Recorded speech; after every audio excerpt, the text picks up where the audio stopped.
Hey guys, welcome back to my channel. It's me Swastika, and in case you are new here, please don't forget to press the subscribe button.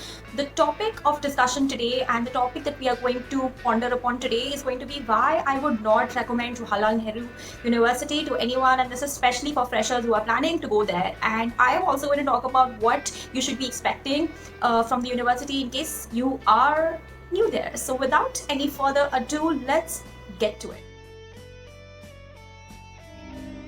So the first thing that comes to my mind whenever anyone speaks about JNU or asks me why I would not recommend that place is because it's one of the few spaces that is very open to conversations about anything with anyone. And I literally mean this. This means that if you are somebody who's joining as a fresher, you can, without any problem, without any inhibitions, go to your professors, go to your classmates, go to your hostel mates, go to your flatmates, go to people who are not your friends, and you can just sit down and talk to them about the most difficult topics. This means that topics of conversation that people generally find restricted in society are welcomed and even appreciated with open arms there. So in case you are somebody who doesn't want to deep dive into all of these complicated things, and in case you are somebody who doesn't want to sort of have that open space for conversation, at least you should definitely not go there. The second thing I want to talk about, and what I realized when I was there, is that JNU is one of the few places that is anti-oppression. So what does this term anti-oppression means, and are we as people oppressed just by the accident of birth? The answer is yes.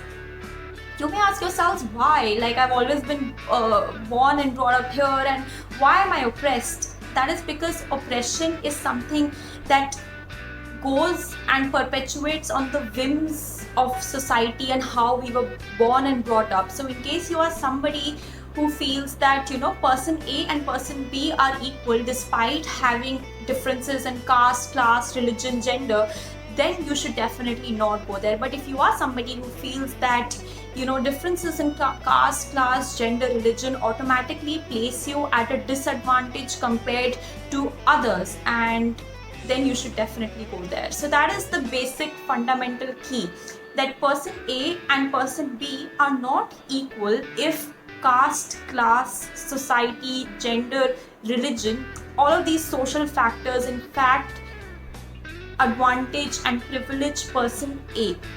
So this is what oppression means, and this is how it perpetuates based on social relations and social identity that you were just born with. The third thing that I want to say, and this is something that a lot of people ask in general, is that is this place leftist? And it's leftist, so I don't want to go there. So for those people, I would say that you should ask yourself, what exactly does it mean to be left? So when I actually went there in 2018 as a fresher, I had no idea, and I went there and I actually understood what it means to be left.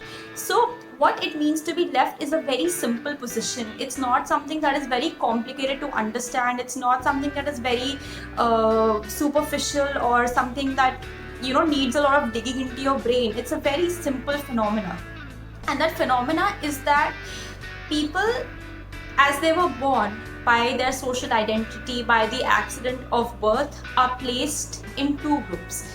Either you are marginalized or you are privileged. So being left basically means that you are trying to amplify the voices of the marginalized, in very simple words. And if I had to sum up that place, if I had to sum up JNU, then I think this would be it: amplifying the voices of the marginalized. Marginalized, and that term marginalized can mean anyone from people who are disadvantaged on the basis of gender, people who are disadvantaged on the basis of religion, people who are disadvantaged on the basis of caste and even class relations.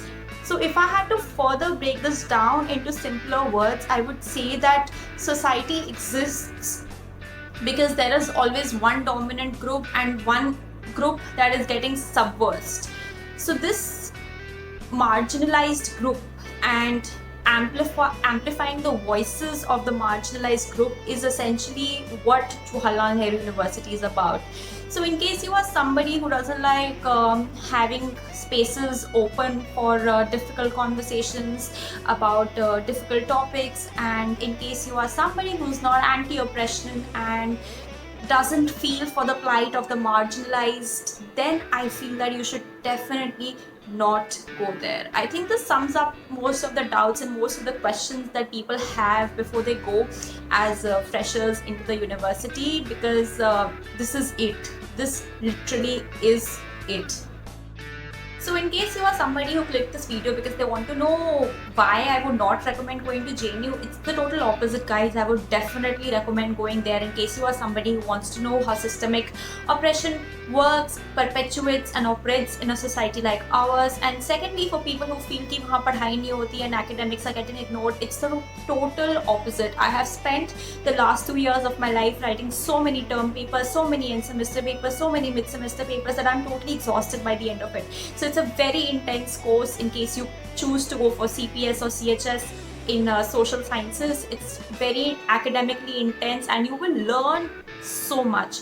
I definitely recommend going there in case you want to know things, more things, and to learn more. So thank you for watching my video, and in case you liked it, please don't forget to subscribe. You can also comment your doubts and questions down in the comment section. That's going to be absolutely great, and I hope this video was useful for you to understand what exactly that place is and what exactly you should be expecting, and why I would definitely recommend going there in case you get admission. So thank you for listening.